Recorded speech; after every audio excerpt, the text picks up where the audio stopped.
Редовно издание на Дневникот на К1. Добро вечер, почитувани. По настаните кои го одбележаа денот, започнуваме веднаш. Останете со нас.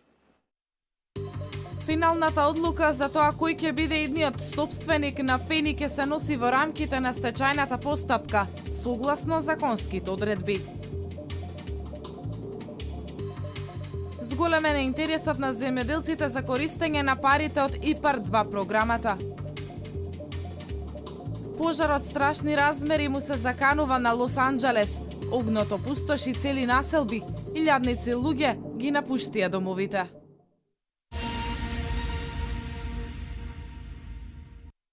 Вработените во Фени ја земаа ноемвриската плата. Октомвриската и регресот за К15 ќе бидат дел од стечајните побарувања.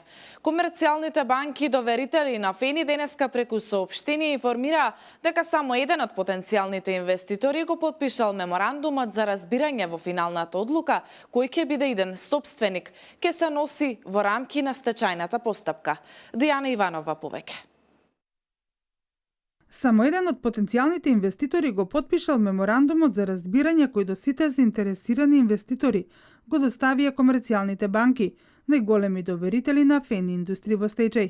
Преку заедничко соопштение банките информираат дека иницијативата на потпишување на меморандум со заинтересирани инвеститори не е замена за официјалната стечајна постапка, туку само легитимирање на сериозноста на потенцијалните инвеститори. По периодот во кој беше побарано од потенцијалните инвеститори за Фени индустри да достават своји понуди во вид на меморандум, известуваме дека во овој момент банките разговараат со потенцијални инвеститори, а со еден од нив се потпише меморандум за разбирање. Меѓутоа, финалната одлука за тоа кој ќе биде идниот собственик на Фени ќе се носи во рамките на стечајна постапка, согласно законските одредби. Комерцијална стопанска и Силк Роу банката во соопштението испратено до медиумите потенцираат дека кредиторите и доверителите заеднички треба да проценат кој план за реорганизација на заинтересираните инвеститори е најдобар за нив, но и за комбинатот. Инаку вчера, Управата за финансиска полиција поднесе кривична пријава за ЈМ, поранешен директор на Фени индустри. Тој е осомничен дека злоупотребувајќи службената положба, го оштетил комбинатот за 51 милион 505.526 долари.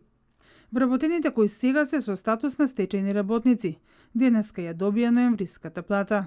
Октомвриската и регресот за К15 го пријавиле кај стечајниот управник како побарување. Уште помалку од една недела имаат останатите доверители да ги пријават побарувањата кои што ги имаат од комбинатот. Фени индустри замина во стечај поради неможноста да ги подмири обврските кон доверителите во висина од 60 милиони евра. Трите комерцијални банки побаруваат околу 40 милиони евра.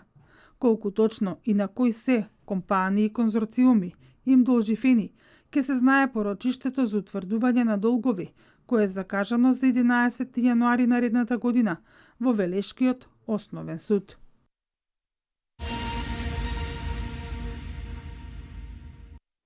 Зголемен е интересот на земјоделците за користење на парите од ИПАР-2 програмата.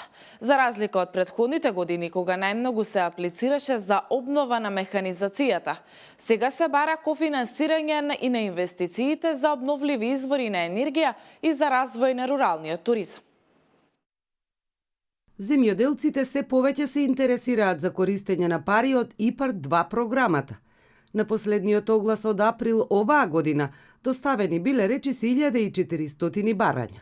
Од платежната агенција сметаат дека првите договори се очекува да бидат склучени во февруари идната година.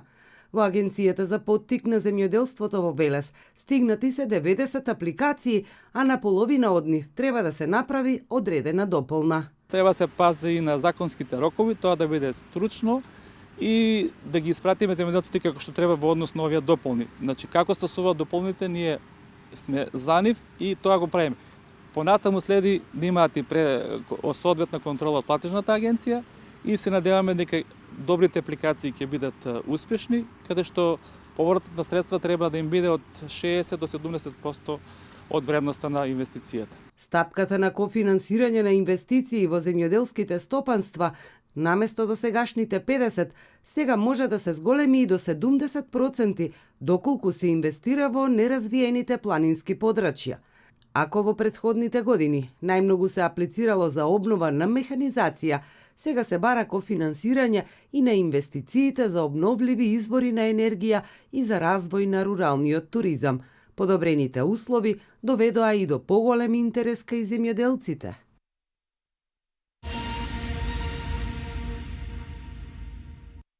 Министерството за економија на својата официјална интернет страница ги објави документите кои се од интерес за јавноста, од кои добар дел за прв пат, што представува потврда на заложбата за целосна транспарентност и отчетност кон граѓаните.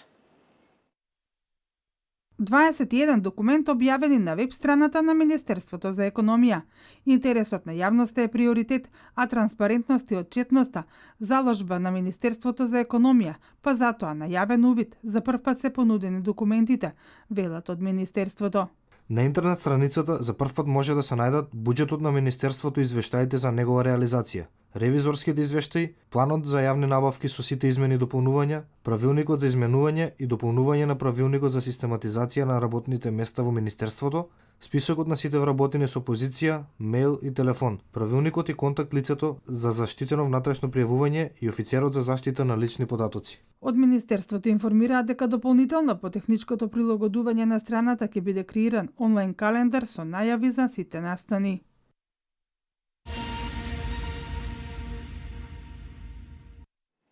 Сообраќајните незгоди најчесто се последица на непочитување на сообраќајните правила и прописи, како и непочитувањето на поставената сообраќајна сигнализација.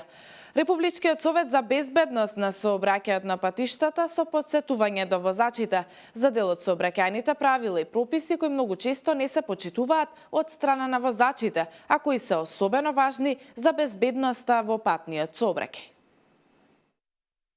Републичкиот совет за безбедност на сообраќајот на патиштата ги потсетува возачите за дел од сообраќајните прописи кои честопати не се почитуваат од страна на возачите, а истите се особено важни за безбедноста во патниот сообраќај.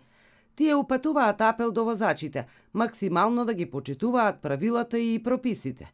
Имено треба да се држи безбедно растојание, користење трепкачи, при возење наназад, возачот не смее со возилото да се движи наназад, доколку прегледноста е недоволна. Возачот не смее со возило да започне пристигнување или обиколување колона на возила, затоа што тоа е опасно и ризично. Возачот не смее да пристигнува друго возило пред пешачки премин, затоа што ја загрозува безбедноста на пешаците во сообраќајот.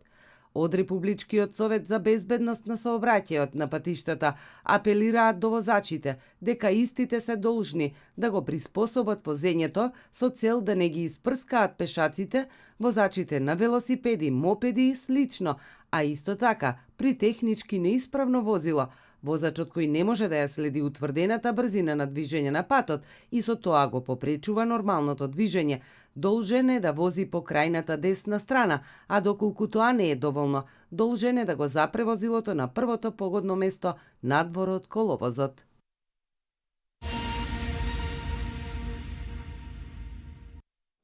Во Неготино се одржа втората детска декупаж изложба насловена од децата за децата, на која беа презентирани уметничките дела во пресрет на новогодишните празници.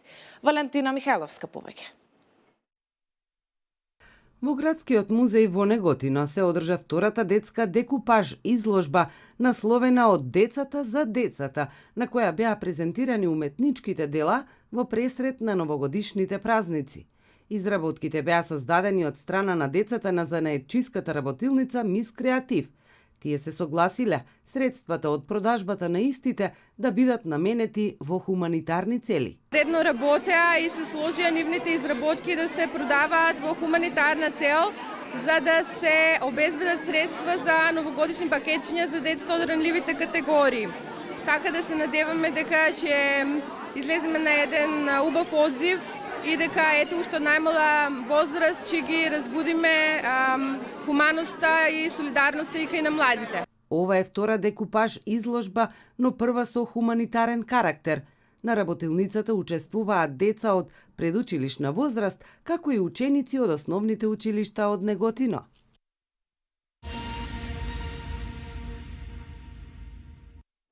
Делата создадени на втората Радовишка меѓународна ликовна колонија представени пред кавадарчани. Уметници од Србија, Бугарија, Турција, Русија и Македонија 7 дена творејќи во манастирскиот комплекс Свети Ѓорги создадоа 50 дела. Дијана Иванова со деталите. Кавадарчани љубители на ликовната уметност од вчера вечер имаат можност да ги видат делата создадени на втората поред меѓународна ликовна колонија. Уметници од Србија, Бугарија, Турција, Русија и Македонија 7 дена творејќи во манастирскиот комплекс Свети Ѓорги создадоа 50 дела. Друштвото на ликовни уметници Рада од Радовиш е организатор на колонијата. Ми представува посебно задоволство што оваа вечер сме гости во Кавадарци, посебно кај нашиот драг пријател и колега господинот Темков, како директор на Домот на култура на Кавадарци, кој исто така прошлата година на првата меѓународна ликовна колонија беше и тој учесник на нашата колонија. Коце вели дека меѓународната ликовна колонија финансиски е поддржана од локалната самоуправа и од други донатори. Очекува истата во иднина да прерасне во традиционален културен белег на Радовиш, а создадените дела да бидат презентирани пред домашни и странски влюбеници на ликовната уметност.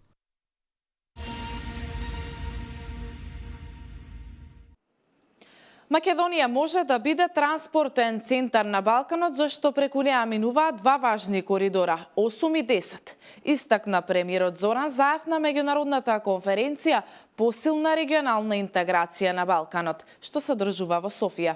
Заев додаде дека коридорите представуваат клучна алка која го поврзуваат Балканот со Европа. И за бугарскиот премиер Бојко Борисов, коридорите се од огромно значење. Европа си има доволно проблеми со Брекзит и не и се потребни нови. Ние треба да настапиме пред Брисел со добри инфраструктурни проекти, со коридорите 8 и 10 и со проекти за дигитална инфраструктура, изјави Борисов. Српската премиерка Брнабик пак е со став дека Белград е насочен кон соработка со земјите во регионот. Нагласи дека Србија ќе биде активен и силен партнер во сите инфраструктурни проекти во Западен Балкан. Вестите од Македонија во продолжение. Инфосесија по повод првиот повик за поднесување на регионални предлог проекти се одржа во просториите на Министерството за надворешни работи на Република Македонија со Фондот за Западен Балкан, информира МНР. Фондот е прва инклузивна и автохтона регионална иницијатива со посебен идентитет, кој произлегува од неговата основна мисија – промоција на регионалната соработка и кохезија, интеграција во Европската Унија и севкупен развој на регионот. Во своето поздравно обраќање, државниот секретар Виктор Димовски подвлекол дека паралелно со ангажманот на реализација на највисоките приоритети во надворешната политика на државата, како што се полноправно членство во НАТО и добивањето покана за започнување преговори за членство во Европската Унија со организацијата на овој настан, Министерството за надворешни работи во рамки на својата координативна функција се вклучува и во промоција на иницијативите и проектите насочени кон унапредување и збогатување на општествените и регионалните процеси базирани на европските вредности.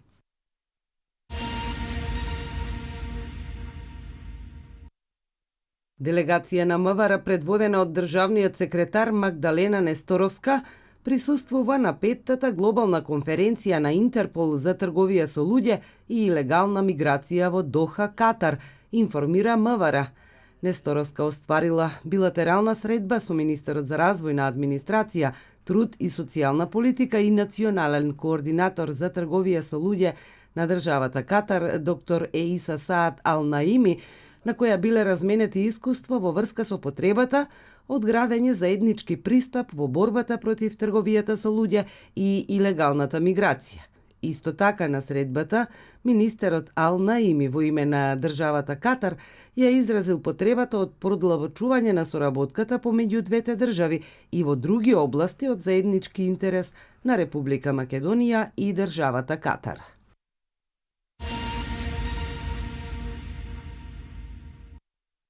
Неколку илјади калифорнијски пожарникари деновиве се борат со пожари северно од Лос Анџелес, каде што властите наредија евакуација на жителите од неколку квартови.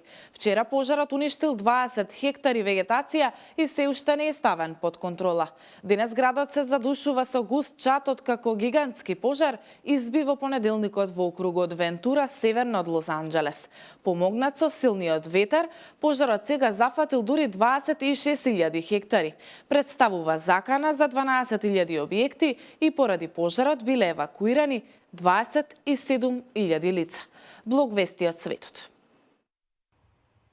Палестинската исламска група Хамас повикала на ново востание против Израел, откако американскиот председател Доналд Трамп го прогласи Ерусалим за престолнина на државата. Повикуваме и би требало да работиме на покренување интифада против ционистичкиот непријател. 8 декември нека биде првиот ден на интифадата против окупаторот, рекол лидерот на Хамас Исмаил Ханијех во Газа, пренесува Ројтерс. Лидерот ги повикал палестинците, муслиманите и арапите да протестираат против одлуката на САД и додал дека на сите членови на Хамас им се дадени инструкции, како и на сите фракции на таа група да се спротистават на таа стратешка опасност која ги загрозува Ерусалим и Палестина. Американскиот председател вчера соопшти дека САД го признава Ерусалим како престолнина на Израел, што предизвика бурни реакции на меѓународната заедница, а муслиманските земји го осудија ваквиот едностран потек на Америка.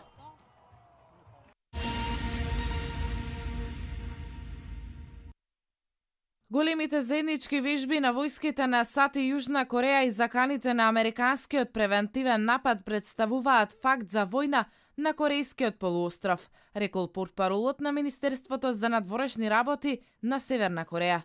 Тој истакнал дека прашање на време е кога ќе избие војна. Не сакаме војна, но од неа нема да се криеме иако САД имаат лоша проценка на нашето трпение и го запалат фитилот на нуклеарна војна. Ке ги натераме да ги платат последиците со нашата нуклеарна сила, која значајно ја засиливме, рекол тој, пренесува Ројтерс.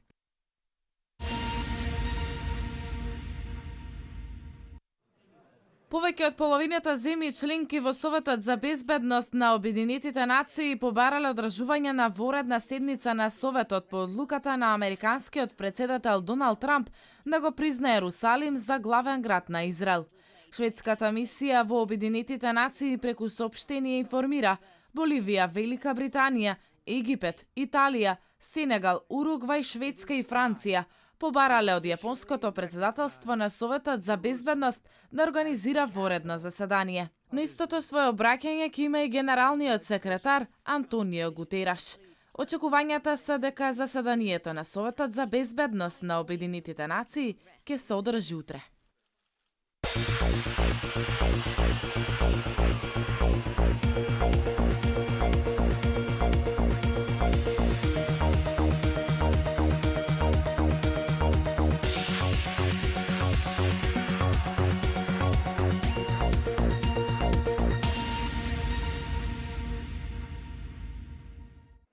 До крајот на работната недела ќе преовладува сончево време со мала до умерена локална облачност. Утринските температури во поголемиот дел од земјава ќе се спуштат под нулата, а дневните ќе бидат во благ пораст.